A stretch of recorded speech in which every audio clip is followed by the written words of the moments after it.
I still remember the day Lucas walked into my room unexpectedly. It was a typical afternoon with my husband James away at work and Lucas, his son from a previous marriage, having recently returned home after a traumatic split. We had been cautious around each other since his return, trying to avoid rekindling any old tensions. As I was trying on dresses for an upcoming charity event, I decided to change into something else. The door opened and I was caught off guard, standing in my underwear. Lucas's eyes widened in surprise, and he quickly turned aside, almost tripping over his own feet. The door slammed shut, leaving me standing there, my face burning with humiliation and uncertainty. Lucas's homecoming had left me feeling unsettled. James had recommended it without consulting me first, which wasn't surprising given his tendency to make decisions without considering the consequences, but it still seemed odd. Lucas needed somewhere to stay for a bit, James said one evening, barely looking up from his phone. You don't mind, right? I couldn't refuse. Lucas had always been charming but aloof, and we had maintained a cordial, if superficial, connection. But having him here was different. His presence was a constant reminder of James's past, making the situation uneasy.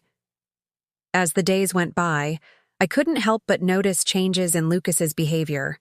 He started arriving home earlier and spending more time in common areas. One night, I found him in the kitchen, leaning against the counter with a glass of water. "Can't sleep?" I asked him, trying to keep my tone light. He shrugged and muttered something about not being able to sleep. We stood insolence for a minute before he apologized for the incident the other day. "You don't need to apologize," I replied swiftly. Buddha insisted on apologizing again, and Wes stood there awkwardly until he finally left. The tension between us was palpable. We didn't talk much after that, but I could sense the unease between us growing thicker by the day. One evening, as we were watching TV together, our hands touched briefly as we reached for the remote control. The brief encounter sent a shock through me, reminding me of all that had been building between us. As time went on, the differences between Lucas and myself became more apparent. We couldn't keep it hidden anymore. The mansion that once felt like a sanctuary now felt like a boiling cauldron of secrets. It all came to a head one morning when James confronted me in the kitchen. He was pale and shaking as she showed me confirmation of what had been going on between Lucas and me. "I know. What's been going on?" James said incredulously and with rage. "How long has it been going on?" I couldn't force myself to meet his eyes. "Months," he muttered. Tears streamed down my cheeks as James's face turned red with rage.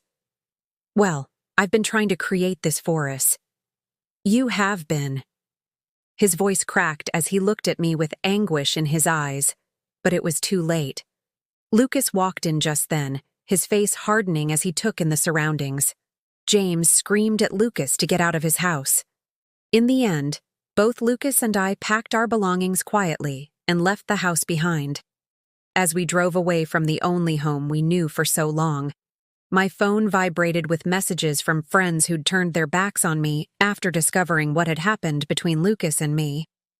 I accepted a job at a local art supply store and spent my days surrounded by paints and canvases that represented promise but were rarely touched.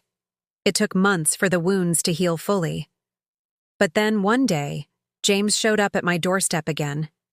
He looked older than I remembered him being when we were married. The tension between us was palpable as he scanned my face for signs of change. "Can we speak?" James asked quietly. I nodded and let him in. His words struck harder than anything else could have.